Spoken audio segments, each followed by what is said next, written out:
அனைவருக்கும் வணக்கம். தாயை இழந்து கஷ்டப்படுற எத்தனையோ பேத்துல நானும் இப்போ ஒருத்தன். தாய் இருக்கும்போது அவங்களோட அருமை தெரியாது, இல்லாதபோது அவங்க அருமை தெரியும்னு சொல்லுவாங்க. எனக்கு இருக்கும்போது தாயோட அருமை தெரியும். எங்கள் அம்மா இல்லாமல் ஆனால் என்ன ஆகும்னு எனக்கு தெரியும். எங்கள் அம்மா இறந்து ஒரு 2-3 மாதம் தான் ஆச்சு. இந்த மன வலியை விட்டு நான் எப்படி வெளியே வருவேங்கிறது எனக்கு தெரியாது. ஆனால் ஒன்றே ஒன்று, எங்கள் அம்மா என்னென்னு சொன்னாங்களோ அதெல்லாம் ஃபாலோ பண்ணுறது, எங்கள் அம்மா எதெல்லாம் பண்ணுவாங்களோ அதெல்லாம் நான் பண்ணுறது, எங்கள் அம்மாவுக்கு எதெல்லாம் பிடிக்காதோ அதெல்லாம் நான் விடுறது, எங்கள் அம்மாவுக்காக நான் என்னென்ன செய்கிறேனோ அது அவங்க ஆத்மாவுக்கு போய் சேரும்.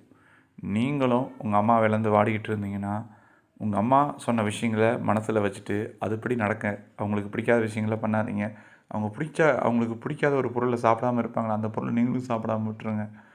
பொறுமையோடு இருங்க. உங்கள் அம்மாக்கிட்ட என்னென்ன குணங்கள் இருக்கோ அந்த குணங்கள்லாம் உங்கள்கிட்டையும் கொண்டு வந்து, நீங்கள் உங்கள் அம்மா இல்லைங்கிற நினைப்பையே மீறி நீங்கள் உங்கள் அம்மாவே மாற கற்றுக்கிட்டிங்கன்னா, இந்த அம்மாவோட இழந்திலிருந்து வெளியே வர அந்த வலி கொஞ்சம் கம்மியாகும்.